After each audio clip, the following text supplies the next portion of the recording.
ॐ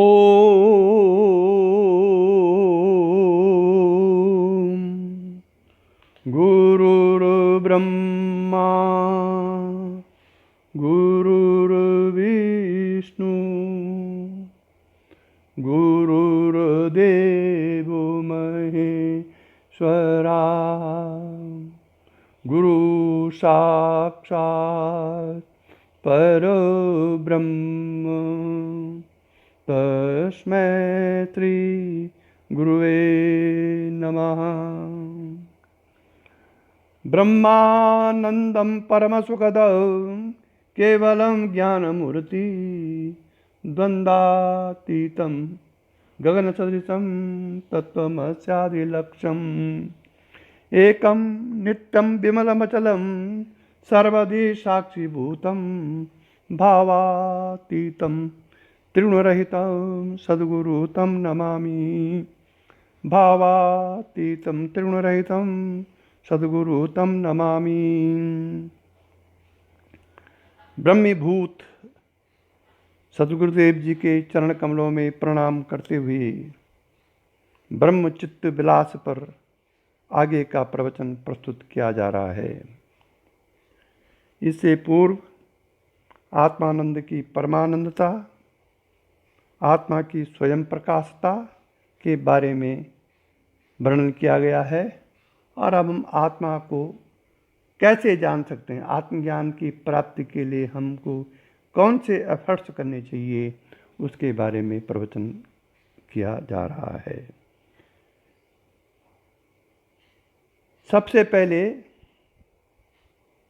आत्मज्ञान को समझने के लिए अगर हमको आत्म साक्षात्कार करना है या हमारा जीवन का उद्देश्य आत्म साक्षात्कार करना है या परमात्म साक्षात्कार करना है, जो कि किसी भी साधक का होना चाहिए।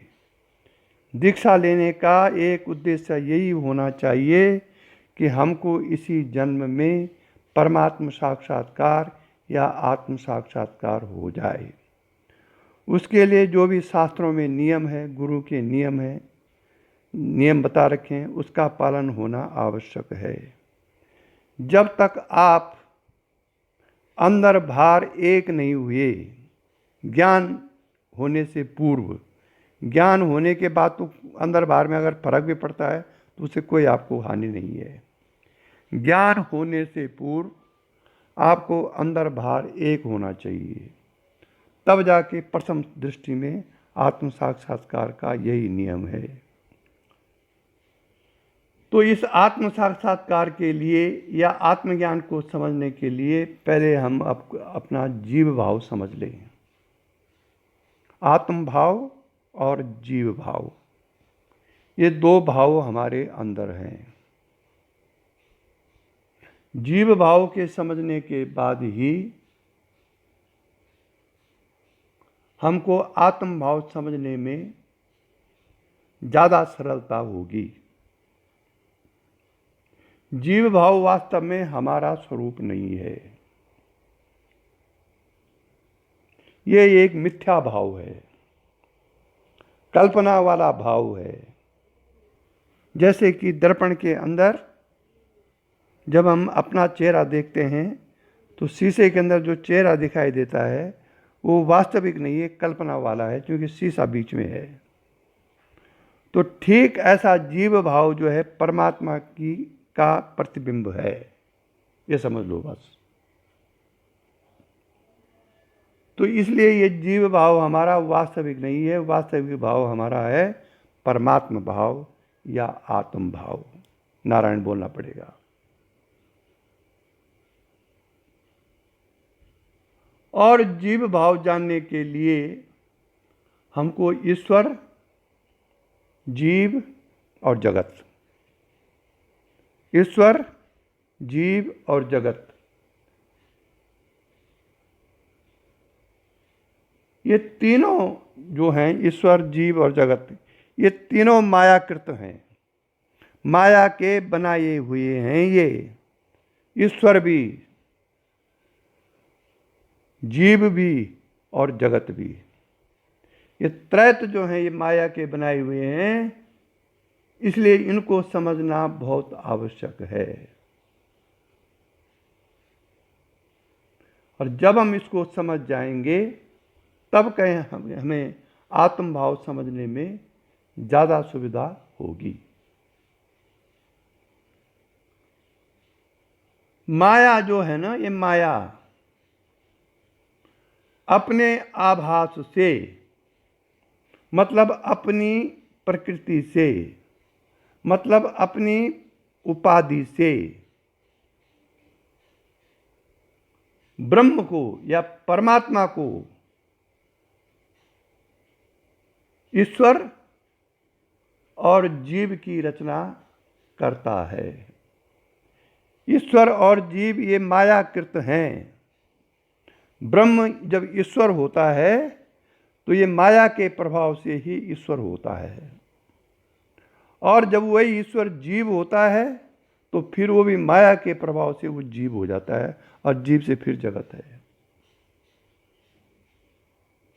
इसलिए ईश्वर और जीव सत्य नहीं है, ये कल्पित हैं। सत्य तो ब्रह्म है। ध्यान दीजिए इस पर।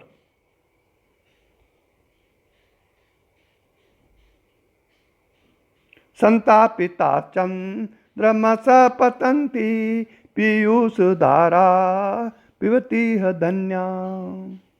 ये पीयूष धारा मतलब अमृत की धारा जिसने पी ली है, जब खेचली सिद्ध हो जाती है तो ब्रह्मरंध्र से अमृत टपकता है, पीयूष बोलते हैं उसको। उस अमृत को जिसने चख लिया है, जो कि सिखों के समुदाय में जिसको बोलते हैं अमृत चखना, यही है पीयूष धारा। खेचली सिद्ध होने के बाद ब्रह्म कपाल से एक रस टपकता है जिसका स्वाद मक्खन जैसा होता है।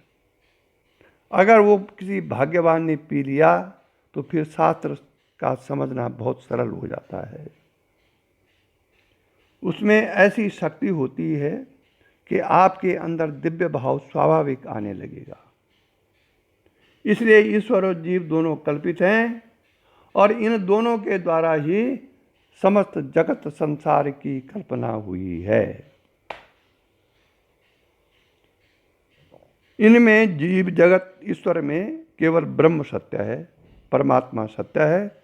उस परमात्मा के ये रूप हुए ईश्वर, जीव और जगत।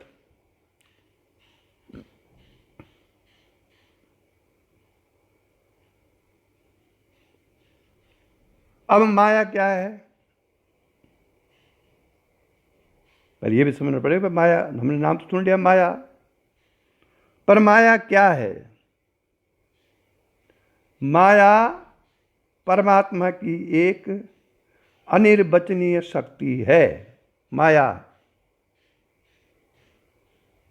ईश्वर की तो ये माया है, लेकिन परमात्मा की शक्ति है ये।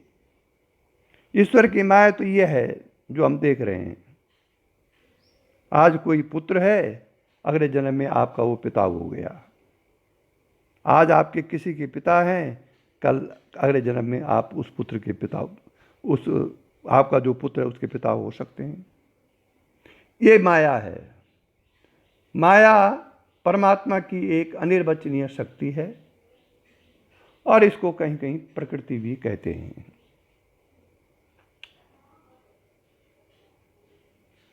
और शास्त्रों में इसका वर्णन है, दो प्रकार की माया होती है। शास्त्रों में इसका वर्णन है कि माया दो प्रकार की है। पहली है शुद्ध सत्व प्रधान। ये माया है शुद्ध सत्व प्रधान, इसको कहते हैं, मतलब जो बिल्कुल निर्मल हो। और दूसरा है मलिन सत्व प्रधान। माया दो प्रकार की हो गई। पहली है माया, उसके दो प्रकार हुए। पहला हुआ शुद्ध सत्व प्रधान, और दूसरा हुआ मलिन सत्व प्रधान।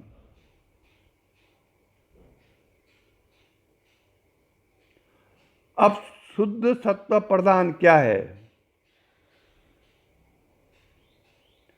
जब शुद्ध सत्व प्रधान माया में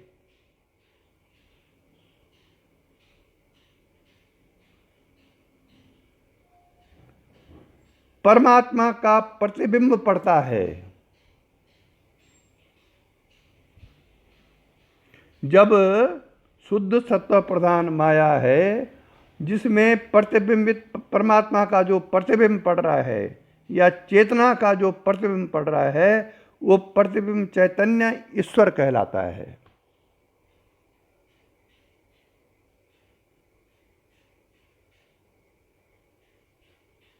और दूसरा है मलिन सत्व प्रधान माया। तो मलिन सत्व प्रधान में जब उसका वो प्रतिबिंब पड़ता है ईश्वर का, तो वो कहलाती है अविद्या। दो हो गए ना, एक हो गया ईश्वर और मलिन सत्व प्रधान अविद्या है, जिसमें प्रतिबिंबित चैतन्य जीव कहलाता है।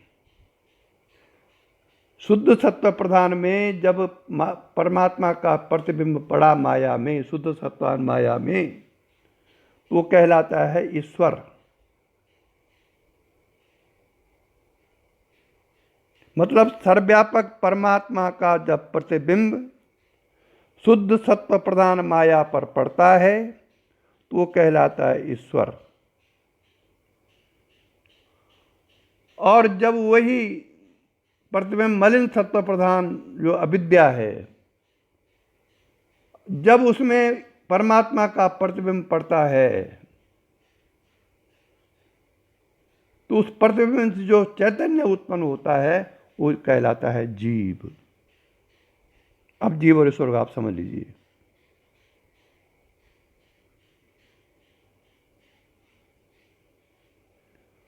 और ये दोनों जो है ना, ये ईश्वर और जीव, मलिन सत्व प्रधान पर जब प्रतिबिंब पड़ा तो वो जीव हो गया।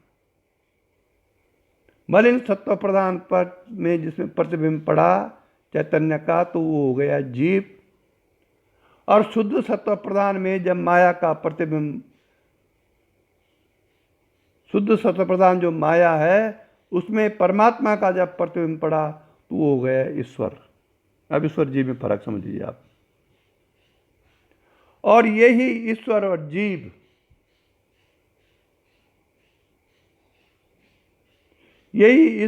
जीव अपने माया के प्रभाव से नारायण बोलना पड़ेगा, यही ईश्वर और जीव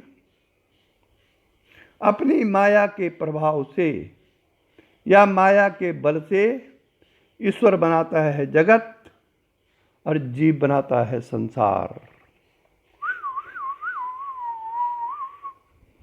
यह है जगत और संसार में फर्क। इसीलिए कहते हैं कि जगत बटेकम पृथुकम शयानम बालम मुकंदम मनसा स्मरामि। देखो जितने भी शास्त्रों में श्लोक लिखे गए हैं ऋषि मुनियों ने, उनके पीछे तात्विक सार है। हम उसको पढ़ तो लेते हैं पर उसका चिंतन नहीं करते हैं। जगत बटेकम पृथुकम शयानम बालम मुकंदम मनसा स्मरामि। तो ईश्वर बनाता है जगत और जीव बनाता है संसार। अब क्या है आगे? बहुत अच्छा प्रसंग छिड़ रहा है, लेकिन मेरा बीपी डाउन हो रहा है, बोलने की शक्ति क्षीण हो रही, पर फिर भी मैं कोशिश करता हूँ।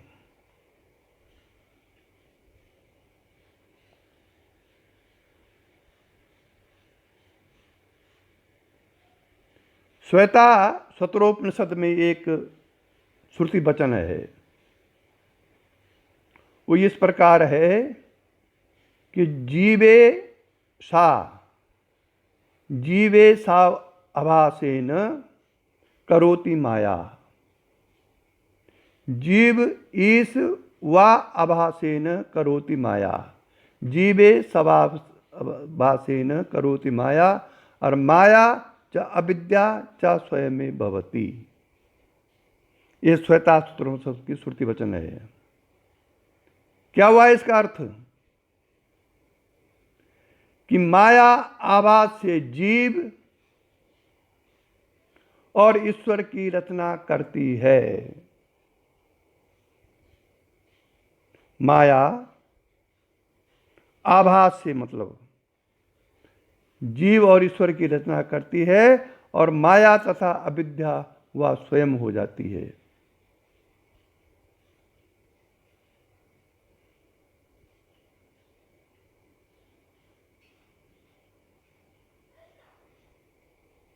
ये श्वेता सूत्र में ऋषियों ने कहा है। इसलिए माया को तो पूर्ण रूप से कोई जान नहीं सकता ज्ञानी को छोड़ करके, क्योंकि ज्ञान होने पर माया का तो कहीं पता ही नहीं चलता है। माया भी अज्ञानियों के लिए है।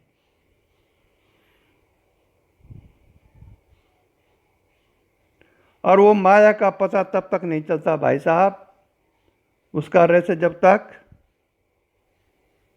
आपकी साधना की स्थिति ये नहीं हो जाती है कि शून्य गगन में सेज पिया की किस विधि मिलना होई।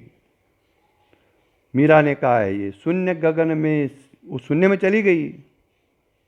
अब शून्य में मीरा को समझ में कुछ आया नहीं, तब उन्होंने रचना थी कि शून्य गगन में सेज पिया की किस विधि मिलना होई। जब ऐसी तड़पन होगी तब माया का निस्तारण होगा।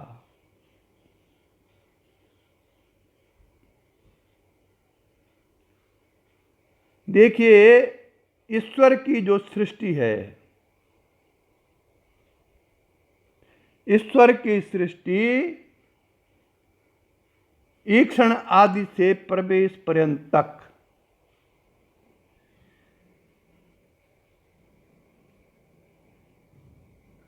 ईश्वर की सृष्टि ईक्षण, ईक्षण माने इच्छा, आदि से प्रवेश पर्यंत तक है।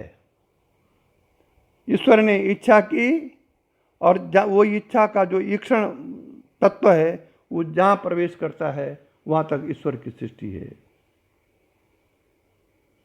और जीव की सृष्टि क्या है? जागृत आदि से विमोक्ष पर्यंत तक ये जीव की सृष्टि है।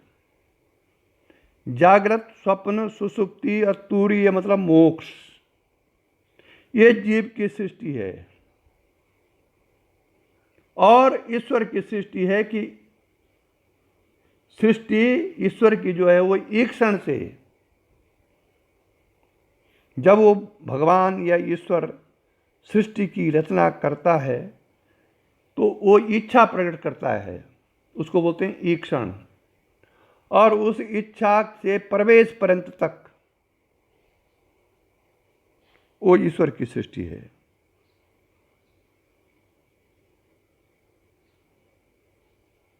इसका वर्णन उपनिषदों में बहुत विस्तार से है। ईश्वर की जो कल्पित सृष्टि है उसको जगत है, और जीव की कल्पित सृष्टि संसार है।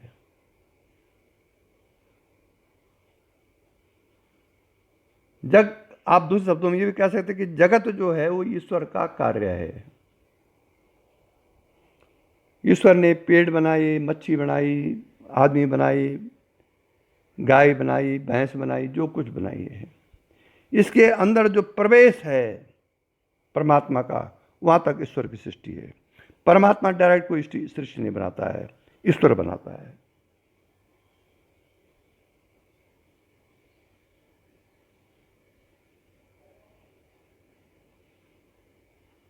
इसलिए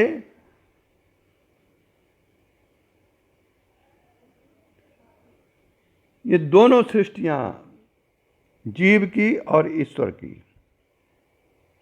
ईश्वर की सृष्टि को आप साधना से नहीं मिटा सकते। आप क्या, कोई भी नहीं मिटा सकता।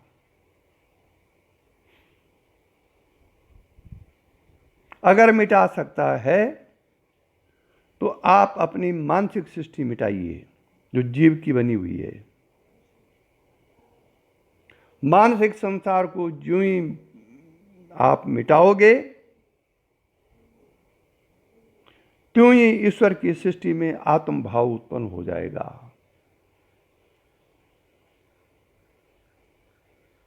भाई औरत ईश्वर ने बनाई, कौन है वहां कलाकार ऐसा जो पुरुष बनाता है और ईश्वर स्त्री बनाता है? और उसके सब अंग प्रसंग जो कुछ हैं गर्भ में पैदा हो जाते हैं। लेकिन हमारी मानसिक सृष्टि है कि हम उस औरत को अपनी पत्नी समझ लिया, और ईश्वर की सृष्टि तो खत्म हो गई, पत्नी मर गई, वो औरत मर गई। लेकिन हम अपनी मानसिक सृष्टि की उसको आज भी पत्नी माने बैठे हैं। जब तक ये मानसिक सृष्टि नहीं मिटी तब तक आपको क्लेश होता रहेगा। और जो ही आप सोचेंगे कि भाई ये तो मानसिक सृष्टि कल्पना है, तो क्लेश मिटता जाएगा। जंतु नाम, इसलिए विवेक चूड़ामणि कहा गया है कि जंतु नाम नर जन्म दुर्लभ मता पुंसुंतम ततो विप्रताय तस्माद् वैदिक धर्म मार्ग परताम विद्वस्त्वमस्मात् परम आत्मा नात्म विवेचनम स्वनुभवो ब्रह्मात्मना संस्थितिर मुक्तिर्नो शतकोटि जन्म सुकृतौ पुण्यर्विना लभ्यते। जंतु नाम, प्राणियों में, नर जन्म दुर्लभ मता, मनुष्य का जन्म बहुत दुर्लभ है। ये शास्त्र बोला, विवेक चूड़ामणि शंकराचार्य की लिखी हुई है। जंतु नाम नर जन्म दुर्लभ मता, नर जन्म बहुत दुर्लभ है। और उस नर जन्म में पुंसुंतम, पुरुष होना, जंतु नाम नर जन्म दुर्लभ मता पुंसुम ततो विप्रता, पुरुष होना और दुर्लभ है। और पुरुष भी हो गए उसके बाद ब्राह्मणत्व आना अत्यंत दुर्लभ है। ब्राह्मणत्व होना, ब्राह्मणत्व का मतलब यहाँ पर जाति का ब्राह्मण नहीं, जिसके अंदर ब्रह्म भाव की जिज्ञासा हो, ब्राह्मण हो जो वास्तव में ब्राह्मण। पुरुष होने के बाद ब्राह्मणत्व भाव आना और दुर्लभ है। और यदि ब्राह्मण भी हो भी गए, जंतु नाम नर जन्म दुर्लभ मत पुंतुंतम ततो विप्रता तस्मात् वैदिक धर्म मार्ग परताम, और ब्राह्मण होने पर भी यदि वैदिक धर्मों का लालन पालन कोई कर रहा है, ये और दुर्लभ है। तस्मात् वैदिक धर्म मार्ग परताम विद्वस्त्वमस्मात् परम, और वैदिक धर्म अपना भी लिया तो उसमें विद्वान होना और दुर्लभ है। ये सब चीज अगर हैं आपके पास, परंतु यदि आत्मा नात्म विवेचनम स्वनुभव, अपने अनुभव में आत्मा और अनात्मा का विवेक होना, विद्वान होने के बाद भी ऐसा आत्मा अनात्मा का विवेक होना और दुर्लभ है। आत्मा नात्म विवेक, और आत्मा और अनात्मा का विवेक हो भी गया तो फिर कई जन्मों के पुण्य उदय होने के बाद मुक्ति प्राप्त होती है। इसलिए वे धन्य हैं मेरे विचार से जिन्होंने दीक्षा ली है शक्तिपात की।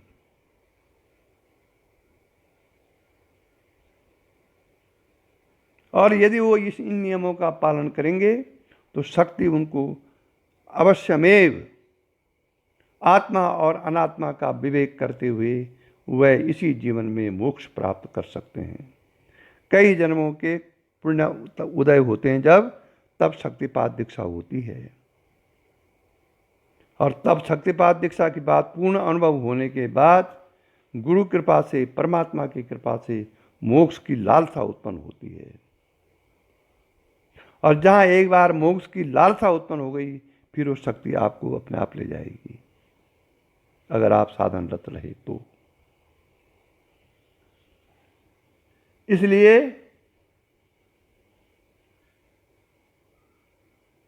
अब आगे जो हम कहते हैं,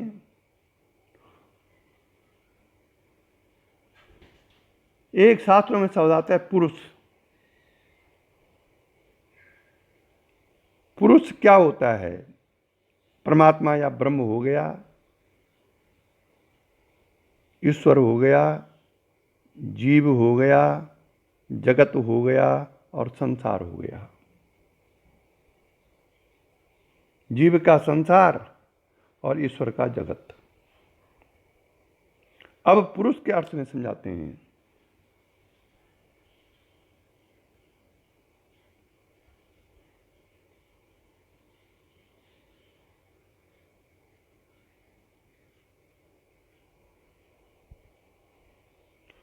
पुरुष कोई और नहीं, जो पुरुष शब्द का प्रयोग हुआ है वो जीव के लिए ही है।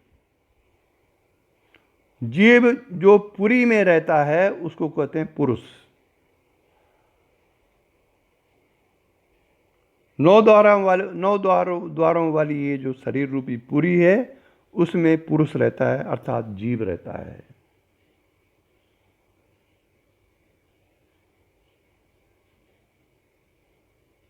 कूटस्थ, असंग, चिद्रूप और ब्रह्म का अधिष्ठान रूप जो परमात्मा है, इन सब का अधिष्ठान है परमात्मा। कूटस्थ का, असंग का, चिद्रूप का और ब्रह्म का also, इसका अधिष्ठान रूप है परमात्मा।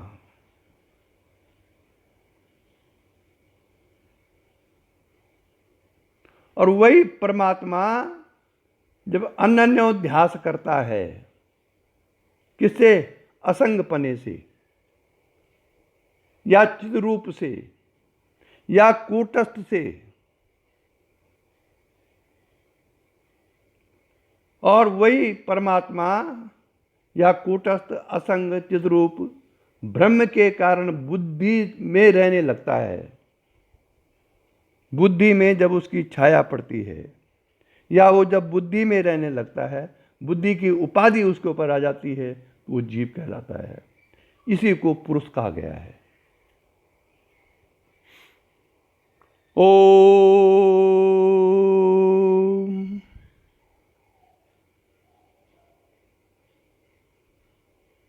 अब यह पुरुष कौन है, इसकी व्याख्या उपनिषदों में कही गई है कि स वा अयम पुरुषा सर्वासु पुरुषु पुरुषया। ओम।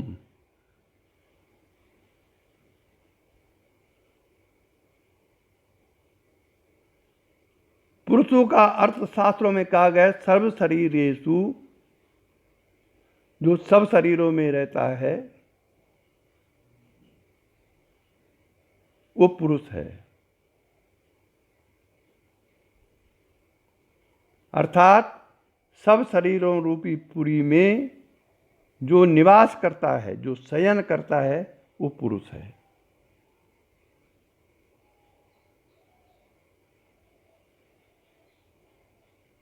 आत्मा और जीव का अन्योन्याध्यास ही पुरुष है।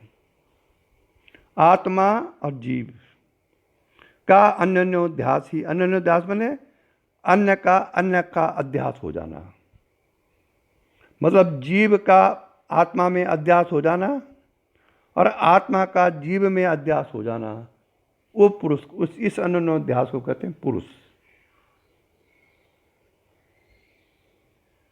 आत्मा असंग और कूटस्थ और चिन्मात्र है। बुद्धि में प्रतिबिंबित चिदाभास जीव है। बुद्धि में प्रतिबिंबित चिदाभास जीव है और जीव अविद्या से कलुषित है। ओम।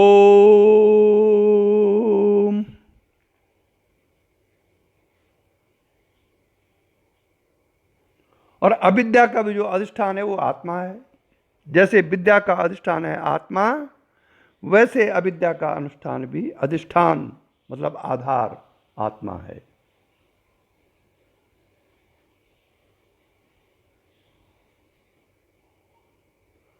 और ये जो जीव भाव है ना,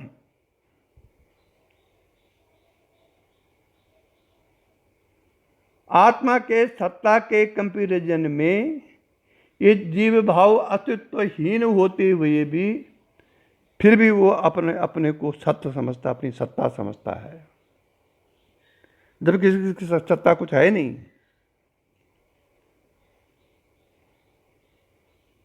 यही जीव पर आत्मा का अध्यास है।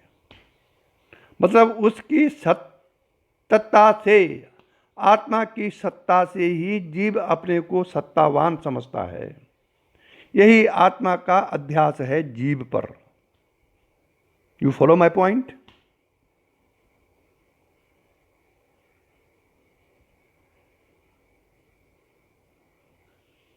ओम।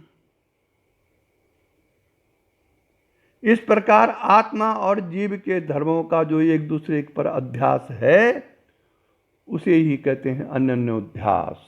अन्य का अन्य से अध्यास। तब हमको जब ये अन्योन्याध्यास होता है ना भाई साहब, तो हमको आत्मा का स्पष्ट अनुभव नहीं होता है। उदाहरण के लिए, जैसे हमने अंगीठी जलाई, उसमें आग जलाई, कोयला गर्म हो गया, लाल हो गया। अब हमने बर्फ का पानी उस कोयले के ऊपर रख दिया अंगीठी में।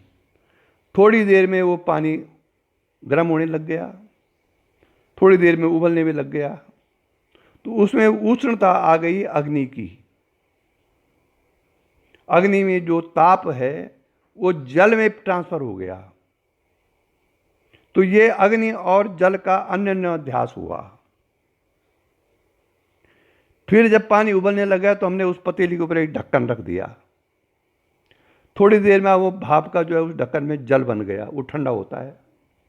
ताजुब देखिए, इसका मतलब गर्म पानी में जो उष्णता है वो ठंडे जल में उसका अध्यास आ गया ढक्कन रखने से। तो ये भी अन्योन्याध्यास हुआ। अन्योन्याध्यास में अन्य का अन्य पर अध्यास। यही आत्मा और जीव में आपस में हो रहा है, और उस आत्मा के कारण हम जीव को भी सत्य समझ रहे हैं। यही है भ्रम। इसी भ्रम को हमको मिटाना है अपने जीवन में। और जिसने ये भ्रम मिटा दिया, जिसको आत्मज्ञान हो गया, आत्मा का जिसने साक्षात्कार कर दिया, उसकी 7 पीढ़ी पीछे और 7 पीढ़ी आगे तर गई। ये भी शास्त्र कहता है। ओम।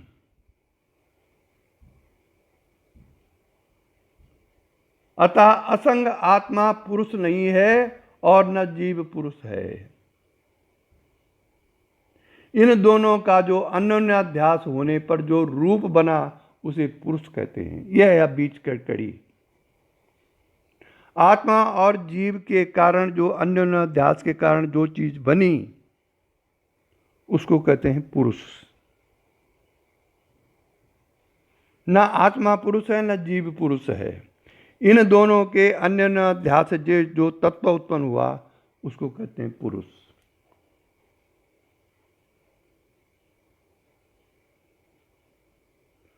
और तब ये भी कह सकते हैं हम कि आत्मा ही समस्त शरीरों में व्याप्त होकर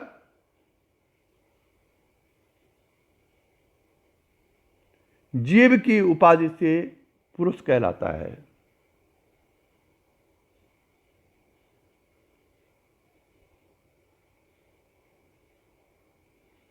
मतलब आत्मा ही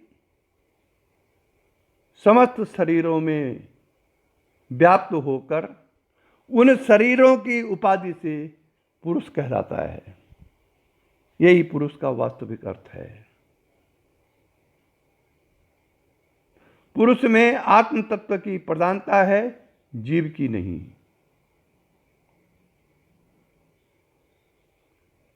पुरुष में जो है ना, जो हम पुरुष कह रहे हैं, उसमें आत्म तत्व की प्रधानता है, जीव की प्रधानता उसमें नहीं है।